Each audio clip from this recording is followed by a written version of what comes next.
the US government can steal from you in ways that make them popular. Artificially low interest rates, that is the Fed manipulating interest rates down, penalizes savers and benefits spenders and investors, like myself. The Fed, through inflation, can devalue the nominal consideration that one receives for Social Security, Medicare, Medicaid, things like that. To the extent that they foster inflation, to the extent that they manipulate interest rates lower, they're popular. They don't need to steal your gold. They don't need to steal your IRA. Increases in tax, allegedly on the rich, are inevitably popular. It's theft. So I don't think that the government needs to steal from you overtly, because stealing from you overtly constitutes risk. You could vote them out of office, or remember, there's probably 400 million guns in private circulation in the United States. That's a real risk. There's a bunch of folks out there who know how to use them. You push them too far, things get real ugly. But if they steal from you for imposing idiotic regulations, or changing taxes, or promulgating inflation, or artificially low interest rates, all those are theft. All those are confiscation. But that form of confiscation makes them popular. Well, pretty clearly the easy money's been made. You know, a basket of juniors purchased the first time that you and I talked about uranium in 2022, probably up 400% or 500%. I mean, stupid numbers. I've taken my money off the table. I haven't sold all my uranium juniors, but I sold enough that I have no net investment in them, including selling enough to pay the capital gains tax.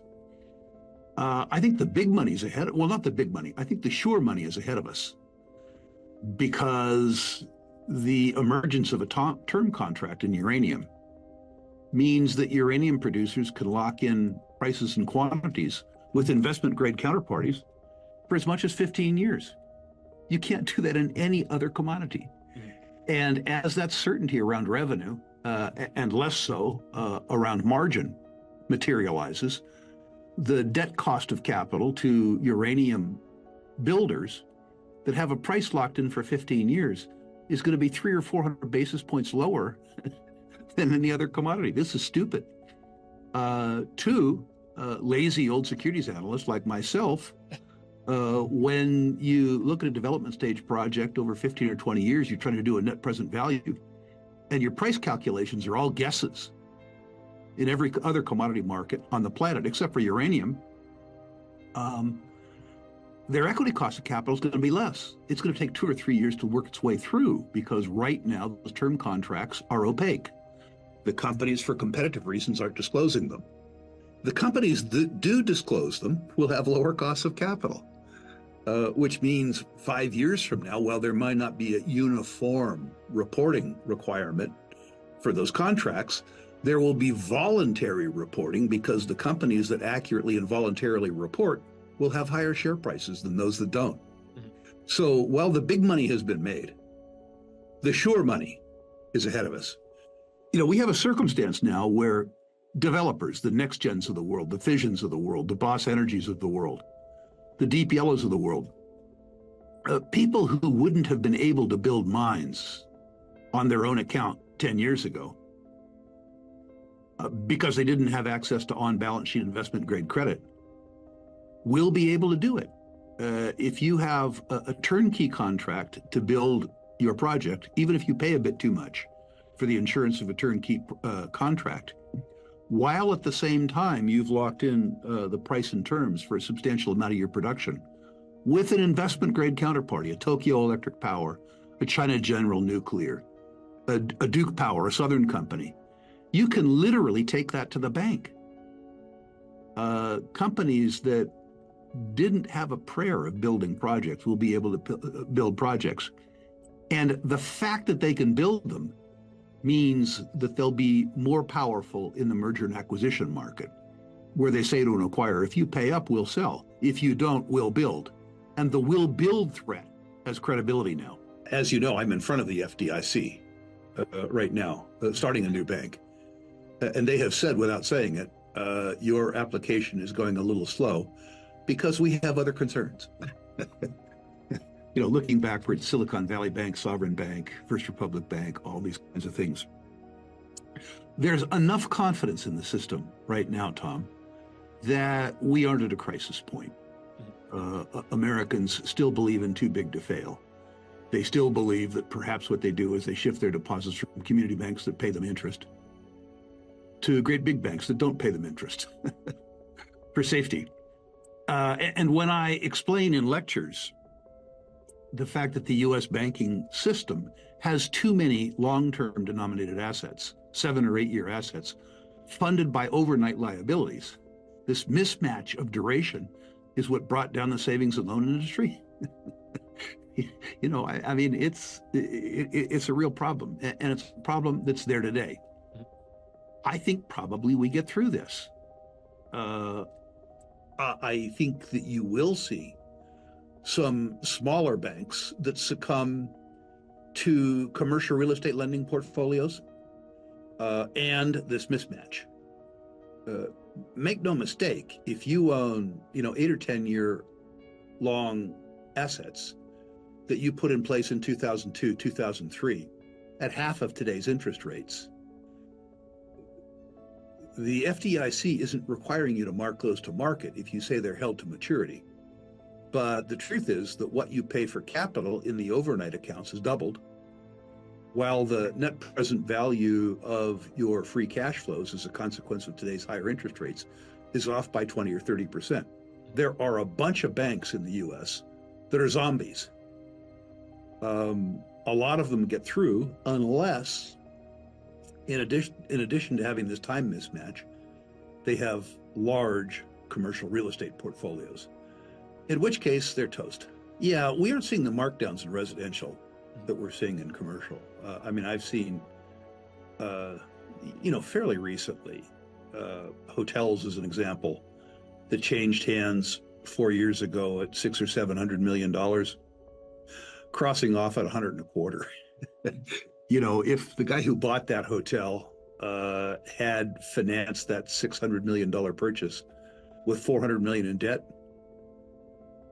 the lender's been marked down 70%. The equity holder went to equity heaven. He's gone. And you are seeing that. About a year ago, I was in Midtown Manhattan, and I was in a second tier, Class B office building. And the office building was 12% occupied. They can't service the running expenses of the building, never mind the debt, with 12% occupancy. The lender is going to get that building back. And then the lender, in addition to having a non-performing loan, is going to have operating losses on his or her collateral. We haven't worked that through the system yet. Now, this isn't a circumstance that's going to bring down the United States. But it could easily be the circumstance that precipitates a 2008-style liquidity crunch. Doug Casey famously points out that a foreclosure doesn't destroy real wealth. The building goes away. The building doesn't go away. It just changes hands. It goes from dumb money to smart money. And nothing in the world pisses dumb money off than losing to smart money. Ask the bank for the statement of financial condition. The FDIC requires that the bank give you a statement of financial condition. If they're public, get the proxy statement, get the balance sheet, get the income statement. I mean, first of all, banks are supposed to have money, right?